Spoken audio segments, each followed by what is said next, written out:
Good morning dear student. हमने अपने अगले लेक्चर्स में एग्जाम्पल नंबर 5 कैलकुलेट किया था और आज आपके लिए मैं एग्जाम्पल नंबर 6 लेके आया हूँ।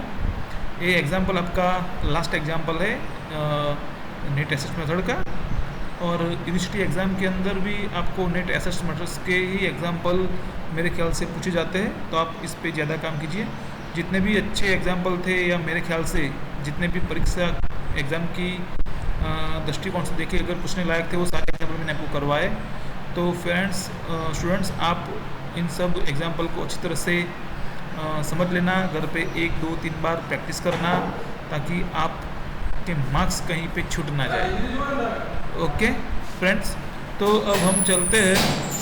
अभी अपने आप देख रहे हैं अपने स्क्रीन पे कि एग्जाम्पल नंबर 6 है। तो Selja Limited was incorporated on 1st April 2011 to purchase the business of Messrs. Vadman and Vatsal with an authorized capital of 25,000 equity shares of ₹10 each। तो यहाँ पे क्या है कि सेल्जा कंपनी जो है वो मैसर्स वर्धमान और वत्सल का बिजनेस वो परचेज कर लेती है और उसको एस्टेब्लिश कब करती है, तो 1 अप्रैल 2011 को, और उसकी ऑथराइज कैपिटल कितनी है 25,000 और पर शेयर कितना 10 rupees. The balance sheet of the old firm as 31 March 2011 was as under. तो सबसे पहले हम देखते हैं लायबिलिटीज की साइड। तो कैपिटल अकाउंट तो वर्धमान का 90,000 और वत्सल का 60,000, total 1,50,000। General reserve 75,000, workmen's compensation fund 6,000, 12% debenture deposit, depreciation fund workmen's compensation fund 6,000, 12% public deposit 30,000, depreciation fund building 30,000 and machinery 15,000, total 45,000, creditors 24,000। now you can see in asset sides goodwill 30,000, land and building 1,50,000, machinery 75,000, stock 34,000, investment goodwill 30,000, land and building 1,50,000, machinery 75,000, stock 34,000, investment 15,000, debtors 15,000, less bad debts reserve 1,000, outside 14,000, cash and bank 6,000, profit and loss account 6,000, total 3,30,000।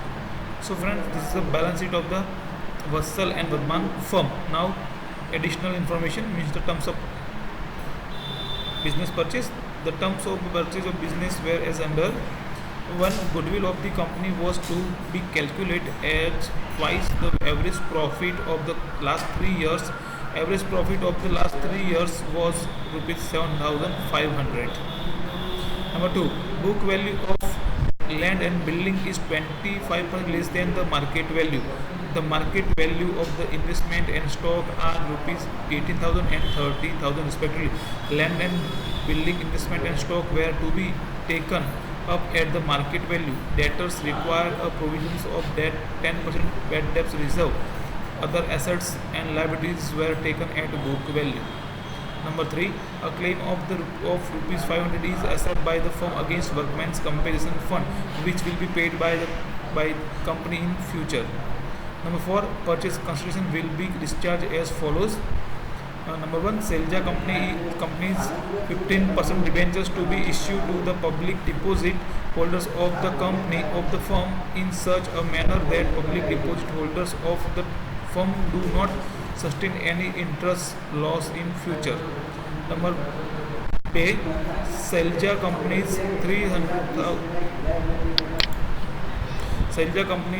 30,500 equity shares each of ₹10 at a price of ₹16 per share. C. Balance amount in cash. Number 4. Firm's resource expense ₹1,200 was borne by the company.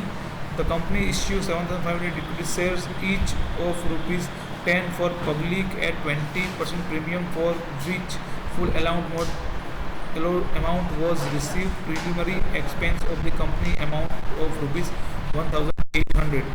Draft the journal entries in the books of the Selja Limited and prepare the opening balance sheet of the new company. तो friends, यहाँ पे हमने जो example अभी तक जो condition हमने पढ़ी या आपने देखी वो उसमें से कुछ नई है, मेरे ख्याल से सभी नई है, 1 2 को छोड़ के। तो सबसे पहले यहाँ पे भी गुडविल की वैल्यू दी गई है तो गुडविल की जो वैल्यू है वो में बोला गया है कि हमारा जो 3 इयर्स का प्रॉफिट है, एवरेज प्रॉफिट, उसकी ट्वाइस हमें उसको कैलकुलेट करना है। तो हमारा एवरेज प्रॉफिट कितना है 7,500 और उसका ट्वाइस कितना होगा 15,000। उसके बाद हमें बोला गया कि जो बुक वैल्यू है जो लैंड एंड बिल्डिंग की वो 25% लेस है, किससे, मार्केट वैल्यू से। और हमें कौन सी वैल्यू यहाँ पे लेनी है, तो मार्केट वैल्यू लेनी है, तो भी हमें फाइंड आउट करना होगा। यहाँ उसके बाद यहाँ पे हमें इन्वेस्टमेंट और स्टॉक की नई वैल्यू दी गई है, तो वो हमें लेनी है। इसके बाद हमें बोला गया कि आपको डेटर्स पे 10% बैड डेब्ट्स रिजर्व रिक्वायर है, प्रोविजंस दिया गया है, तो वही हमें करना होगा।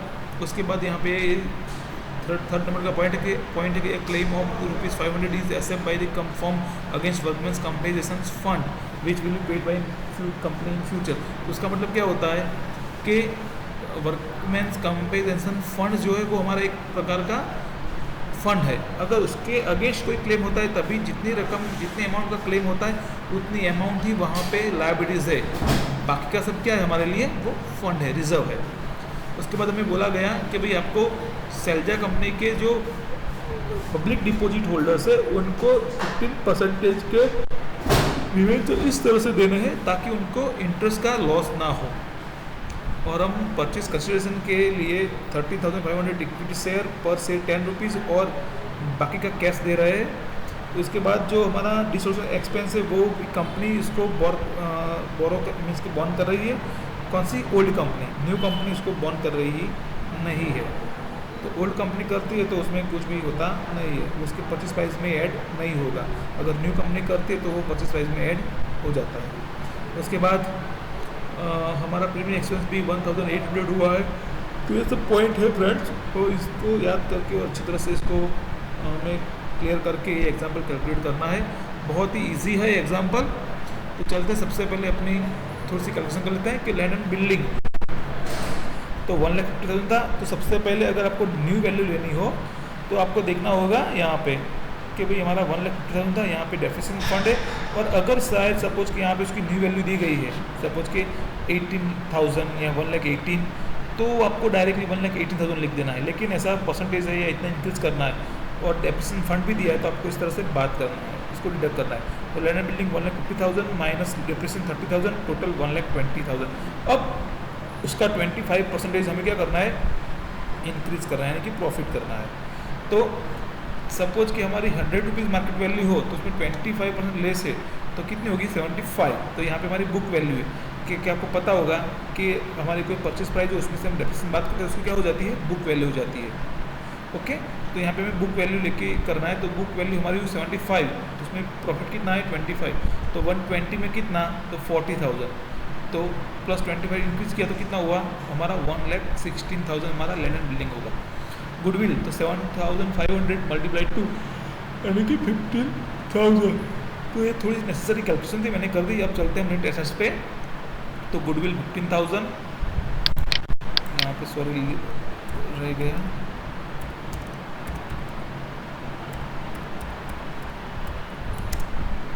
तो यहाँ पे लैंड एंड बिल्डिंग 1,16,000। मशीनरी तो मशीनरी यहाँ पे दी गई है 75,000। ओके, और यहाँ पे उसका डेफिसिट फंड है 15,000, लेकिन यहाँ पे उसके बारे में कुछ बोला गया नहीं है तो हम डायरेक्टली वो लिख देते हैं 75,000 मैंने डेफिसिट 15,000, आउटसाइड 16,000। स्टॉक की न्यू वैल्यू में दी गई यहाँ पे 13,000। उसके बाद डेटर्स तो 15,000 थे और उस पर 10% बैड डेब्ट्स रिजर्व में रखना है। तो 15,000 का 10% होगा 1,500, यानी कि हमारे टोटल जो हो गए वो कितने हो गए 13,500 डेटर्स होंगे। इन्वेस्टमेंट की में न्यू वैल्यू दी गई यहाँ पे 18,000, तो वो मैं यहाँ पे लिख देनी है। उसके बाद कैश, तो कैश अभी बैलेंस शीट में दिया गया है वो है 6,000, तो 6,000, तो इस का टोटल हुआ 3,02,500। अब बात करते हैं हम लायबिलिटीज़ की। तो यहाँ पे लायबिलिटीज़ जो है वो है क्रेडिटर्स। तो क्रेडिटर्स हमारे कितने हैं 24,000 और claim against of workmen's compensation fund of निकाल लेते हैं। तो अगेंस्ट वर्कमैन्स कंपेंसेशन फंड तो यहाँ पे 500 रुपीज़ है, तो हम यहाँ पे 500 रुपीज़ लिखते हैं। तो टोटल हमारे लायबिलिटीज़ हुए 24,500। तो net assets is equal to total assets minus total liabilities.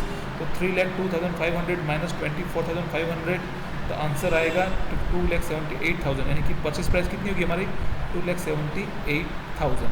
अब स्टेप 2 पे जाते हैं, परचेस कंसिडरेशन। तो सबसे पहले लिख देते हैं हम परचेस प्राइस। तो परचेस प्राइस 2,78,000, उसमें से हम सबसे पहले क्या लिखेंगे यहाँ पे इक्विटी शेयर कैपिटल। तो 30,500 मल्टीप्लाई 10 यानी कि 1,35,000। सिक्योरिटी प्रीमियम क्योंकि हम 16 रुपया उसको इश्यू कर रहे हैं, तो 10 रुपीज़ का शेयर 16 रुपीज़ को दे रहे हैं, तो 6 रुपीज़ क्या है प्रीमियम है। तो 30,500 मल्टीप्लाई 6 यानी कि 81,000। फिर डिबेंचर 24,000 कैसे आए तो यहाँ पे देखते हैं। सबसे पहले हम पब्लिक डिपॉजिट जो होल्डर्स पे इंटरेस्ट कैलकुलेट कर लेते हैं। तो 13,000 पब्लिक डिपॉजिट होल्डर्स की वैल्यू है और उसको 12%, यानी कि उसका इंटरेस्ट कितना होगा 3,600 रुपीज़। अब हम इसको क्या इश्यू करना है 50% डिबेंचर। तो हमें इक्वेशन बनाना होगा, अगर 15 रुपीज़ इंटरेस्ट हो तो उसकी वैल्यू होगी 100। तो 3,600 रुपीज़ इंटरेस्ट हो तो वैल्यू कितनी होगी, तो 3,600 मल्टीप्लाई 100/15 यानी कि 24,000 रुपीज़। तो 15% की डिबेंचर हम कितने देंगे 24,000। तो अब कैसे दे रहे हैं, तो 2,78,000 माइनस 1,35,000 माइनस 81,000 माइनस 24,000, डिफरेंस आएगा 38,000। तो हम 38,000 रुपीज़ उसको कैश दे रहे हैं। उसके बाद स्टेप 3 है गुडविल की न्यू वैल्यू। तो goodwill plus distribution expense, okay, तो वो होगा 15,000 प्लस 1,200 यानी कि 16,200 रुपीज़। यहाँ पे हम इसको निकाल देते हैं, ये नहीं होगा इस एग्जाम्पल में, इसको निकाल दें। अब उसके बाद बारी आई हमारे इश्यू शेयर की। तो इतना करने के बाद अब हम शेयर कितना इश्यू करते हैं तो चलते हैं।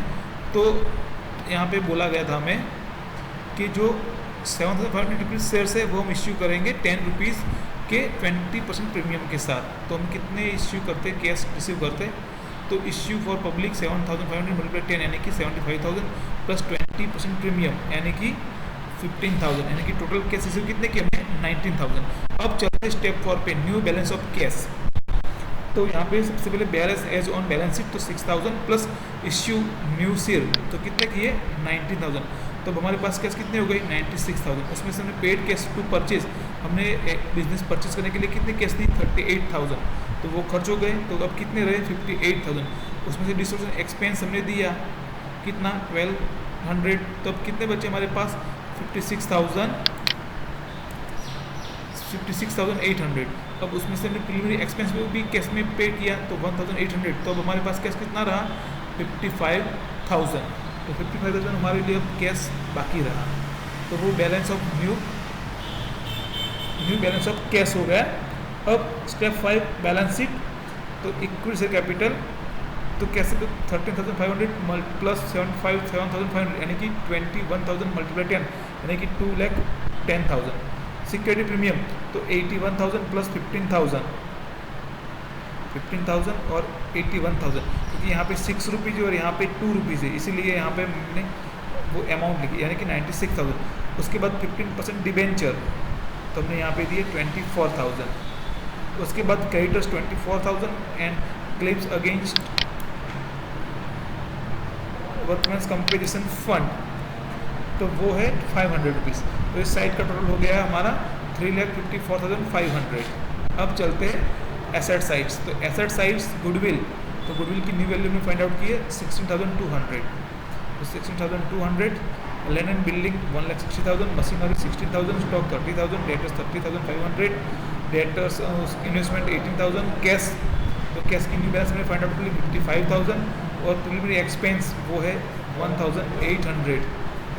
तो इतना हमारा जो है वो हमारा एसेट्स है। तो इस साइड का टोटल हमारा हो गया 3,54,500। तो फ्रेंड्स ये एग्जांपल आप एग्जाम की दृष्टि मोस्ट टाइम भी है, तो आप इसको एक बार 2 बार 3 बार कैलकुलेट कर लेना। अगर उसके बाद भी कोई डाउट हो तो प्लीज़ आप मेरे को इन्फॉर्म कर सकते हैं। घर पे रहे, स्वस्थ रहे, सलामत रहे। जय हिंद।